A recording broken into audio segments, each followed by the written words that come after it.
Breaking news. नमस्ते, आप देख रहे हैं निर्भय न्यूज लाइव, जहां हर खबर सबसे तेज, सबसे सटीक और बेखौफ। तो अभी सब्सक्राइब करें और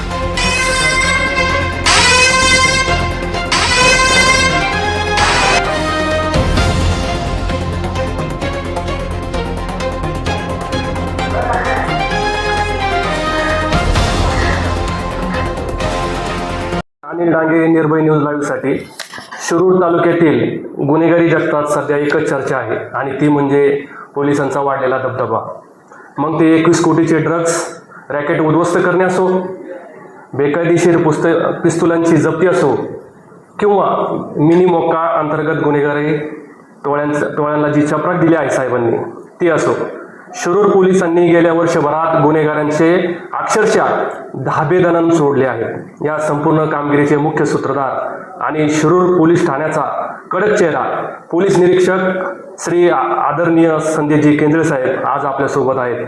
साहेब नमस्कार, निर्भय न्यूज मध्ये आपले मनपूर्वक स्वागत आहे.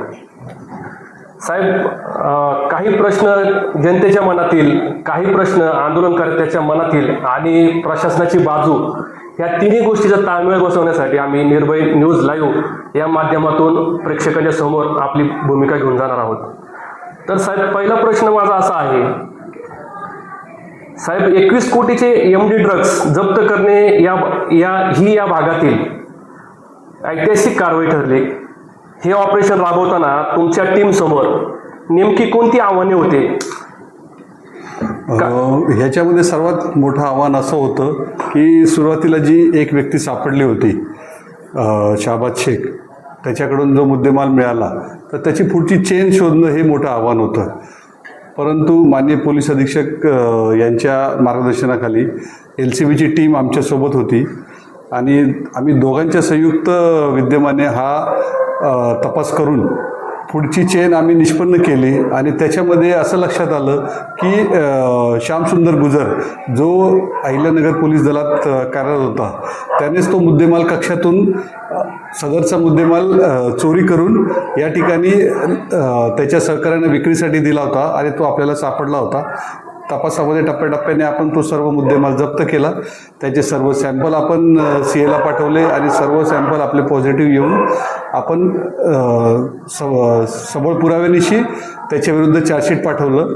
तसेच त्या ठिकाणी अहिल्यानगर जिल्ह्यातही त्याच्यावर एक गुन्हा दाखल झाला आणि त्याला सेवेतून बडतर्फ करण्यात आलेला आहे. म्हणजे जो कोणी याच्यामध्ये रोल त्याचा असेल त्याला, म्हणजे पोलीस जरी असेल तरी त्याला आम्ही सोडत नाही, कारण शेवटी सामाजिक जी बांधिलकी आहे आणि ज्याच्यासाठी आम्ही नोकरी करतो ती गोष्ट पहिली महत्त्वाची आणि त्यानंतर इतर गोष्टी. वा, छान. साहेब, दुसरा प्रश्न असा आहे, युवा पिढी आणि व्यसनमुक्तीबाबत आहे. तो व्यसन कारवाई तर झाली, पण शिरूर पूर्णपणे ड्रग्ज मुक्त करण्यासाठी तुमचं येणारं विजन म्हणजे 2025-26 काय असेल आणि तरुण पिढीला या दलदलीतून बाहेर काढण्यासाठी तुम्ही काय प्रयत्न करणार आहात? यासाठी सर्वप्रथम समाज प्रबोधन करणं की या ड्रग्सचे काय दुष्परिणाम आहेत हे जनमानसात पोहोचवणं गरजेचं आहे. त्या दृष्टीने आमचे प्रयत्न सुरू आहेत. त्याचबरोबर कारवाई करताना सखोल कारवाई करणं आणि त्याचा पूर्ण मार्ग जो येतोय तो नेस्तनाबूत करणं, म्हणजे लोकांपर्यंत ती गोष्ट पोहोचलीच नाही पाहिजे. त्यासाठी मुळापर्यंत जाऊन कारवाई करणे आणि त्याचा साठा रोखणं, येणारा जो मार्ग आहे सप्लाय तो बंद करणं, हे पहिलं प्राधान्य ठेवलेलं आहे. आणि त्यानुसार मग टप्प्याटप्प्याने आता शाळा कॉलेज बंद आहेत तर गावागावामध्ये जाऊन पोलीस पाटलांमार्फत बैठका घेऊन याच्यामध्ये तरुण पिढी इन्व्हॉल्व आहे तर त्यांच्या कुटुंबांना पहिलं सांगून की बाबा तुमचे मुलं ह्याच्यामध्ये आहेत तर तुम्ही सांभाळा. तसं समुपदेशन करणं आणि काउन्सिलिंग करणं इतर सर्व समयाचं, या दृष्टीने आम्ही प्रयत्न करत आहोत. यानंतर सर, शस्त्रे आणि पुरवठा या बाबतीत माझा प्रश्न आहे. गेल्या काही काळात 16 पिस्तुले जप्त झाली आहेत. ही शस्त्रे शिरूरमध्ये येतात कुठून? याच्या मूळ सप्लाय चेनपर्यंत पोहोचण्यात पोलिसांना यश आले आहे का? आता आपल्या शिरूर शहराचे भौगोलिक लोकेशन असं आहे की बाजूला अहिल्यानगर जिल्हा लागून आहे, श्रीगोंदा पारनेर तालुका आहे. त्यापैकी बऱ्यापैकी आता ड्रग्ज म्हणा किंवा वेपन म्हणा, याच्यातले जे आरोपी आहेत किंवा आता ह्याच्यातले आरोपी होते ते ड्रग्जचे अहिल्यानगरचे होते. तसंच वेपनच्या संदर्भात पण बऱ्यापैकी काही वेळा परजिल्ह्यातले श्रीगोंदा पारनेर तालुक्यातील असतात. आपण सर्वांना आरोपी करतो असं हे नाही की एकदा पकडलं की नाही, की त्याच्या मुळापर्यंत जातो आणि ज्याने दिले त्यांच्यावर पण आपण कायदेशीर कारवाई करतो. याच्याही पुढे आपण ती कारवाई चालूच ठेवणार आहोत. त्यानंतर साहेब प्रश्न क्रमांक 4 माझा असा आहे, गुन्हेगारावर वचक. सराईत गुन्हेगारावर तुम्ही मिनी मोक्का कलम 111, 112 अंतर्गत कारवाई केली आहे.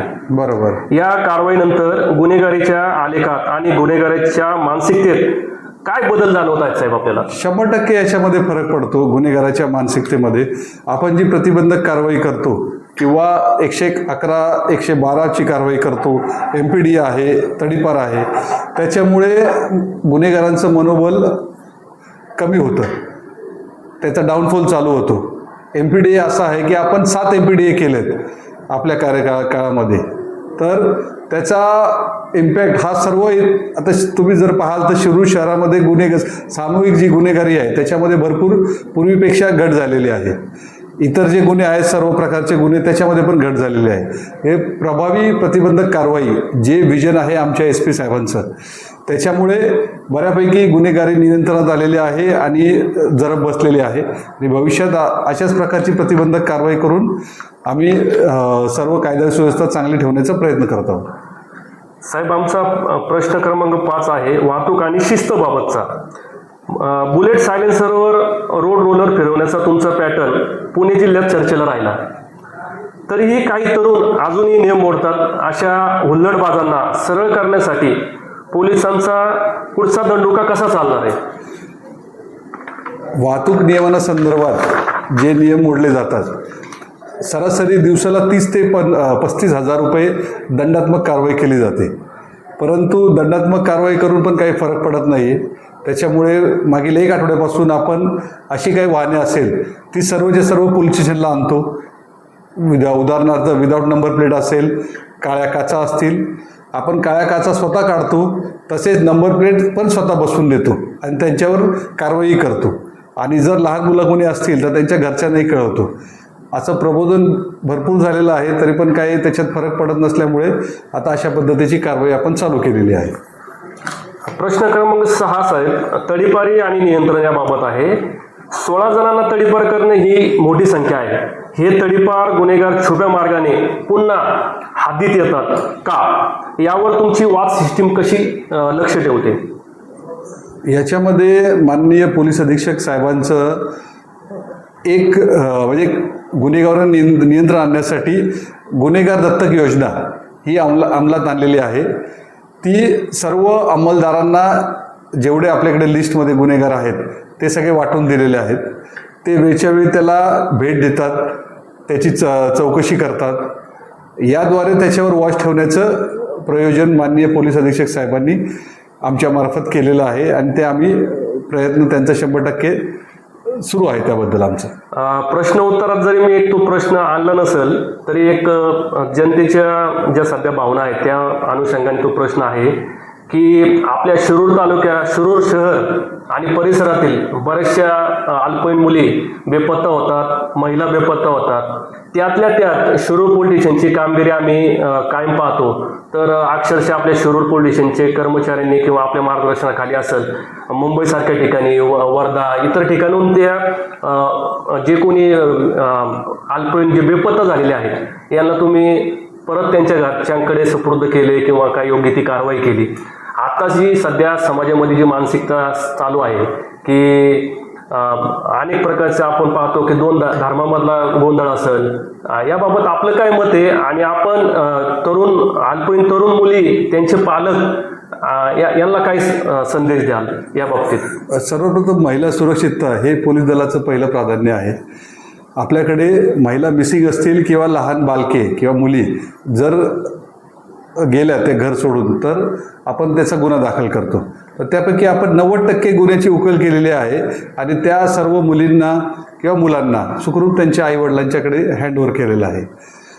यामध्ये कौटुंबिक पार्श्वभूमी हा एक महत्त्वाचा राहतो किंवा काही समाजामध्ये लवकर लग्न करायची परंपरा असते, त्याच्यामुळे पण या घटना घडतात. तर हा थोडासा सामाजिक विषय आहे, त्याच्यामध्ये पण प्रबोधन होणं गरजेचं आहे. आम्ही शाळा कॉलेजमध्ये वेळच्या वेळी तसं शिबिरं घेऊन किंवा लेक्चर ठेवून तसं समजवण्याचा प्रयत्न करतो आणि असा प्रयत्न पुढे अजूनही चालू राहील आमचा. प्रश्न क्रमांक 7 साहेब असा आहे, जनता आणि पोलीस याबाबतचा शेवटचा पण तितकाच महत्त्वाचा प्रश्न. जनतेच्या मनात पोलिसाबद्दल आदर आहेच, पण तक्रार करताना भीती वाटते. सामान्य नागरिकांनी पोलिसांना न घाबरता माहिती द्यावी, यासाठी आपण काय आवाहन कराल? जनतेसाठी पोलीस दल हे एक सेवाच आहे. आम्ही सेवा देतो, तर आमच्या परीने आम्ही 100% प्रयत्न करणार की आपल्याला चांगली सेवा दिली जाईल किंवा देण्यात येईल. आपण पण निर्भीडपणे येऊन, जर खालच्या लेवलला जर समजा कोणी नाही ऐकलं तर मी 24 तास अवेलेबल असतो. तर आपण कधीही यावं, माझ्याकडे समक्ष भेटावं. तो जे काही जनतेच्या अडीअडचणी असतील ते मी स्वतः लक्ष घालून सोडवण्याचा प्रयत्न करेन. खरोखरच साहेब, आपल्या शब्दातून आणि कृतीतून शिरूरच्या जनतेला आज सुरक्षिततेचा एक मोठा विश्वास मिळाला आहे. गुन्हेगारांच्या मुसक्या आव्हानाचे आपले हे सत्र असेच सुरू राहील अशी आम्हाला खात्री आहे. आपण दिलेल्या या सविस्तर माहितीबद्दल आणि वेळ दिल्याबद्दल निर्भय न्यूजच्या वतीने आपले आभार. तर हे होते संदेशजी केंद्रे साहेब, ज्यांनी स्पष्ट केले की शिरूरमध्ये कायदा हातात घेणाऱ्यांची आता गय केली जाणार नाही. निर्भय राहा, सुरक्षित राहा. कॅमेरामन नारायण बेलेकरसह निर्भय न्यूज लाईव्हसाठी मी अनिल डांगे. धन्यवाद.